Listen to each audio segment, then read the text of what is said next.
Friends, എല്ലാവർക്കും മിഠായി പൊതിയിലേക്ക് സ്വാഗതം.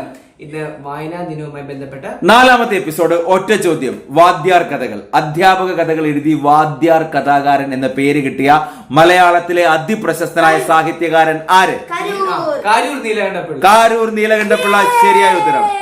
ശരി, അധ്യാപകരുമായി ബന്ധപ്പെട്ട ഒരുപാട് കഥകൾ കാരൂർ എഴുതിയിട്ടുണ്ടെങ്കിൽ അതിൽ ഏറ്റവും പ്രശസ്തമായ കഥ ഒരു ക്ലൂ തരാം. പൊതിച്ചോർ. യെസ്, പൊതിച്ചോറാണ്. വിശന്ന് പൊരിഞ്ഞ് ഒരു ക്ലാസ്സിലെ ഒരു കുട്ടിയുടെ ഭക്ഷണ പൊതി കാണാതെ പോകുന്നു. അത് ആരാണെന്ന് അന്വേഷിച്ച് വരുമ്പോഴാണ് നമ്മൾ മനസ്സിലാകുന്നത് ആ സ്കൂളിലെ പ്രധാന അധ്യാപകൻ തന്നെയാണ് അത് കട്ടെടുത്ത് കഴിക്കേണ്ടി വരുന്നത്. അന്നത്തെ കാലത്തെ അധ്യാപകരുടെ അവസ്ഥ കാണിക്കുന്ന പുസ്തകമാണ്. അധ്യാപക കഥകളിലൂടെ പ്രശസ്തനായ കാരൂർ രചിച്ച ഒരു കഥ. ആ കഥയുടെ പേരിൽ തന്നെ വൈക്കം മുഹമ്മദ് ബഷീറിന്റെ പ്രശസ്തമായ ഒരു കഥയുമുണ്ട്. മാധവിക്കുട്ടിയും അതേ പേരിൽ തന്നെ ഒരു കഥ എഴുതിയിട്ടുണ്ട്. ഏത് പേരിലുള്ള കഥയെ കുറിച്ചാണ് ഞാൻ സംസാരിക്കുന്നത്? പൂവമ്പഴം. അപ്പൊ പൂവമ്പഴം എഴുതിയെന്ന് ചോദിച്ചാൽ ആദ്യം പറയേണ്ടത് വൈക്കം മുഹമ്മദ് ബഷീറാണ്. ഏറ്റവും പ്രശസ്തം ബഷീറിന്റെ പൂവമ്പഴമാണ്. രണ്ടാമത് കാരൂർ നീലകണ്ഠപിള്ളയുടെ പൂവമ്പഴം, മാധവിക്കുട്ടിയുടെ പൂവമ്പഴം. ഇവരെല്ലാവരും പൂവമ്പഴം എഴുതിയിട്ടുണ്ട്. എങ്കിൽ മലയാളത്തിലെ രസകരമായ ഒരു നോവലാണ് ഗൗരി. ആരാണ് ഗൗരി എന്ന നോവൽ എഴുതിയത്? കാരൂർ നീലകണ്ഠപിള്ള ശരിയായ ഉത്തരം. മലയാളത്തിലെ ഏറ്റവും പ്രശസ്തനായ ചെറുകഥാകൃത്ത് ആരെന്ന് ചോദിച്ചാൽ ഒറ്റ ഉത്തരവുള്ള ഒരു കാര്യം ഞാൻ പറയാം. മലയാളത്തിലെ മറ്റു പല കഥാകൃത്തുക്കളും നോവലുകൾ എഴുതിയിട്ടുണ്ട്. എന്നാൽ ഒരൊറ്റ നോവൽ പോലും എഴുതാതെ കഥകൾ മാത്രം എഴുതി കഥകളുടെ തമ്പുരാനായി വാഴുന്ന ഒരു മലയാള സാഹിത്യകാരനുണ്ട്. കേരള ജ്യോതി പുരസ്കാരം ഉൾപ്പെടെ കിട്ടിയിട്ടുള്ള ടി പത്മനാഭനാണ്. അദ്ദേഹമാണ് ഏറ്റവും പ്രശസ്തനായ മലയാള കഥാകൃത്ത്. അദ്ദേഹം എഴുതിയ ഒരു നോവൽ, ഒരു കഥ കൂടിയാണ് ഗൗരി. ഞാൻ ആദ്യം മറ്റേ നോവലിന്റെ കാര്യം ചോദിച്ചായിരുന്നു, ഗൗരിയാണെന്നല്ലേ? അടുത്ത ചോദ്യം ഗൗരി എന്ന കഥ ആര് എഴുതി എന്നുള്ളതായിരുന്നു. പറഞ്ഞു വന്നപ്പോഴത്തേക്ക് തെറ്റിപ്പോയി. എന്നാലും കാര്യം മനസ്സിലായല്ലോ. ഗൗരി എന്ന കഥ എഴുതിയത് ടി പത്മനാഭൻ. ദാ നിൽക്കുന്നു ഗൗരി എന്ന കവിത. ഗൗരി എന്ന പേരിൽ ഒരു കവിത എഴുതിയിട്ടുണ്ട്. ആരാണ് ആ കവിത എഴുതിയത്? ക്ഷുഭിത യൗവനത്തിന്റെ കവി ബാലചന്ദ്രൻ ചുള്ളിക്കാടാണ് ഗൗരി എന്ന കവിത എഴുതിയത്. അപ്പോൾ ഗൗരി എന്ന നോവൽ കാരൂർ, ഗൗരി എന്ന കഥ ബഷീർ, ഗൗരി എന്ന കഥ ആരാ? ടി പത്മനാഭൻ. വാഴക്കൊടിയല്ല, പൂവമ്പഴം.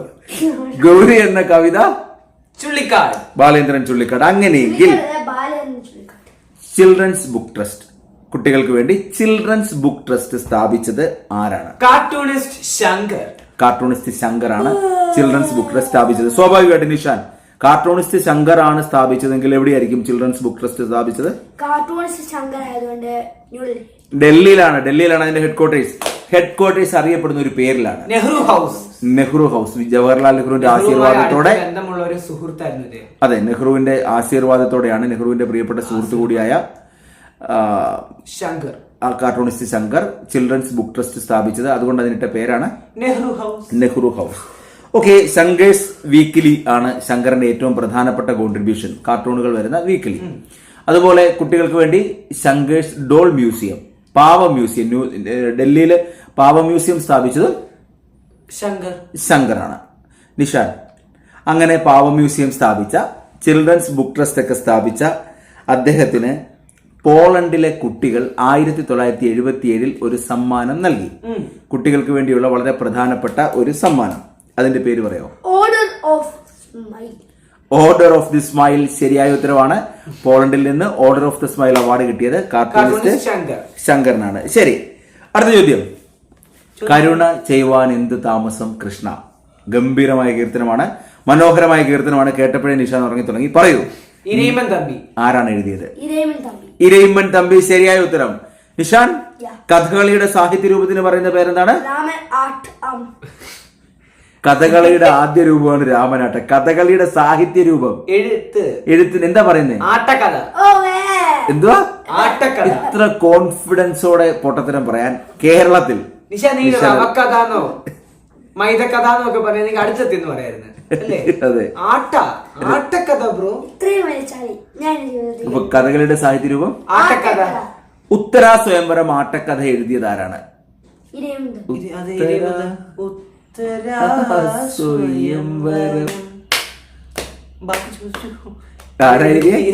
ഇരയിമ്മൻ തമ്പി. ഓമന തിങ്കൾ കിടാവോ ആരെഴുതി?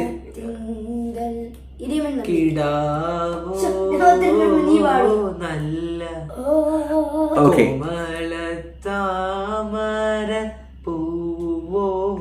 ആരുടെ സദസ്യനായിരുന്നു ഇരയിമ്മൻ തമ്പി?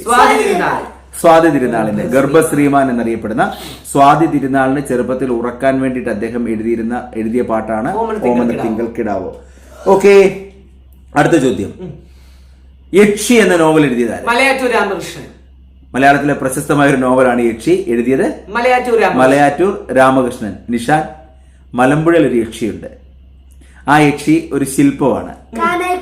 ആ ശില്പം നിർമ്മിച്ചത് കാനായി കുഞ്ഞിരാമൻ. ശരിയായ ഉത്തരവാണ്. എങ്കിൽ നിഷാനോട് ഒരു ചോദ്യം കൂടി.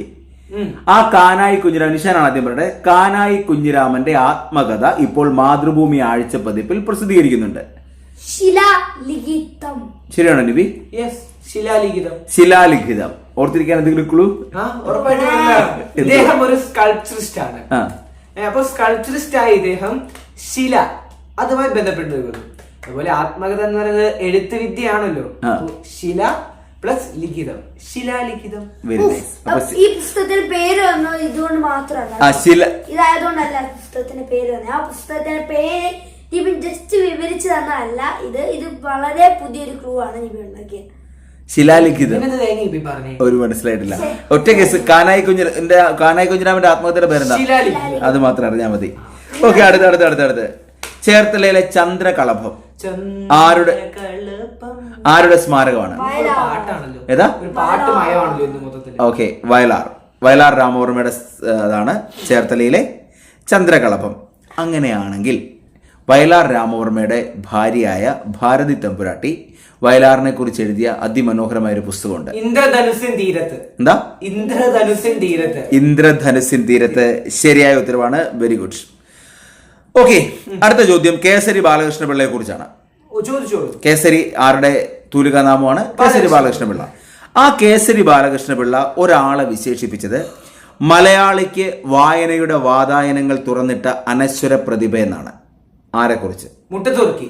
സ്വാഭാവികം. പൈങ്കിളി സാഹിത്യകാരനായിരുന്നു മുട്ടത്ത് വർക്കി. മുട്ടത്ത് വർക്കിയെ കുറിച്ചാണ് കേസരി ബാലകൃഷ്ണ പിള്ള വിശേഷിപ്പിച്ചത് മലയാളിക്ക് വായനയുടെ വാതായനങ്ങൾ തുറന്നിട്ട അനശ്വര പ്രതിഭ. ആ മുട്ടത്ത് വർക്കി പക്ഷെ അതിലേക്ക് കുട്ടികൾക്ക് വേണ്ടി ഒരു കൃതി എഴുതി. എന്താണ് അതിന്റെ പേര്?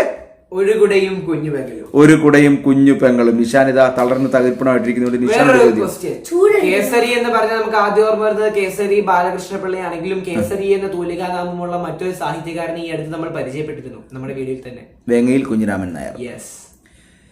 ഇജ്ജ് നല്ലൊരു മനുഷ്യനാകാൻ നോക്ക് നിഷാൻ. നിന്നോടാ ഇജ്ജ് നല്ലൊരു മനുഷ്യനാകാൻ നോക്ക്. മനോഹരമായൊരു നാടകമാണ്. ആരാ എഴുതിയെന്ന് പറയാം? അല്ല, പേര് കേട്ട ബഷീറിന്റെ ഒരു ടച്ച് ഒക്കെ വരും, പക്ഷെ അദ്ദേഹം അല്ല. ആരാ? E.K. ഐമു. ഇജ്ജ് നല്ലൊരു മനുഷ്യനാകാൻ നോക്കുന്നുള്ള നാടകം എഴുതിയത് E.K. ഐമു. ഈ നാടകത്തെ കുറിച്ച് തന്നെ ചോദിക്കാൻ കാരണം ആദ്യമായിട്ടൊരു നാടകത്തിൽ അഭിനയിച്ച മുസ്ലിം വനിത, മലബാറിൽ നിന്നുള്ള ഒരു വനിത, വിപ്ലവ നായിക ആദ്യമായി അഭിനയിച്ച നാടകം കൂടിയാണിത്. ആര്? മൂക്കൊന്ന് മാറ്റി വെച്ചിട്ട് പറയാമെങ്കിൽ നിലമ്പൂർ ആയിഷ. ഓക്കെ, ശരിയായ ഉത്തരവാണ്. അടുത്തൊരു ചോദ്യം. നിലമ്പൂർ ആയിഷയെ കുറിച്ചും കൂടെ പരാമർശിച്ചതുകൊണ്ട് നിലമ്പൂർ ആയിഷയുടെ ആത്മകഥ വളരെ പ്രശസ്തമായ ഒരു പുസ്തകമാണ്. എന്താണ് അതിന്റെ പേര്? ജീവിതത്തിന്റെ അരങ്ങ്. നിലമ്പൂർ ആയിഷയുടെ ആത്മകഥ ജീവിതത്തിന്റെ അരങ്ങ് കാണാത്ത നടൻ. മറ്റൊരു മനോഹരമായ ആത്മകഥയാണ്. ആരുടേത്? അരങ്ങ് കാണാത്ത നടൻ. തിക്കൊടിയന്റെ ആത്മകഥയാണ് അരങ്ങ് കാണാത്ത നടൻ. ആരാ തിക്കൊടിയൻ? തൂലികാനാമമാണ്. ഒറിജിനൽ പേര് അല്ല, തിക്കൊടിയൻ പി കുഞ്ഞനന്ദൻ നായരാണ് തിക്കൊടിയൻ. പി കുഞ്ഞനന്ദൻ നായർ. നിലമ്പൂർ ആയിഷയായി സിനിമയിൽ അഭിനയിച്ചതാരാണെന്ന്? നിലമ്പൂർ ആയിഷ എന്ന സിനിമയിൽ നിലമ്പൂർ ആയിഷയായിട്ട് സിനിമയിൽ അഭിനയിച്ചത് മലയാളത്തിൽ അതിപ്രശസ്തയായ വേണമെങ്കിൽ ലേഡി സൂപ്പർ സ്റ്റാർ എന്ന് വിശേഷിപ്പിക്കാവുന്ന ഒരാളാണോ? വേണമെങ്കിലോ? അല്ലെങ്കിൽ മഞ്ജു വാര്യർ. ആയിഷ സിനിമ. ഓക്കെ, അപ്പൊ സെറ്റ് ആണല്ലോ. തിക്കൊടിയന്റെ ഏതായിരുന്നു? പി കുഞ്ഞനന്ദൻ നായർ. അദ്ദേഹത്തിന്റെ ആത്മകഥയുടെ പേരെന്തായിരുന്നു?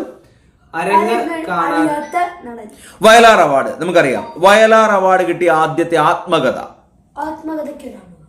പറയാവോ? വയലാർ അവാർഡ് കിട്ടിയ ആദ്യത്തെ ആത്മകഥ അറിയാം.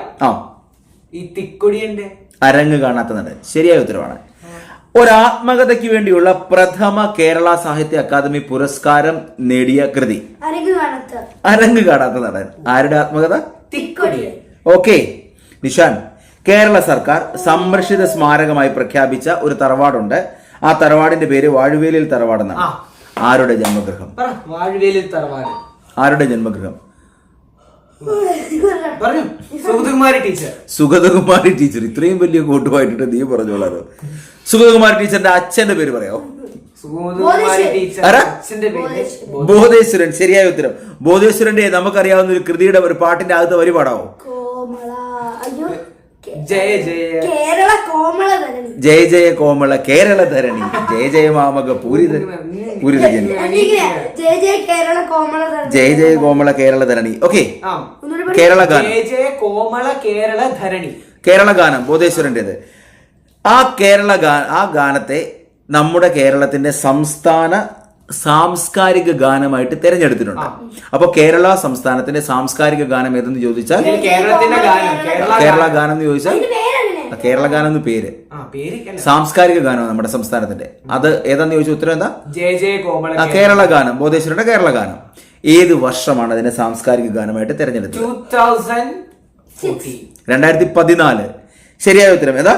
2014 അല്ലെങ്കിൽ 2014 അല്ലെങ്കിൽ ഹിന്ദി അറിയത്തില്ല.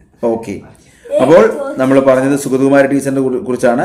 വനിതാ കമ്മീഷന്റെ ആദ്യത്തെ അധ്യക്ഷ ആരായിരുന്നു? സുഗതകുമാരി ടീച്ചർ.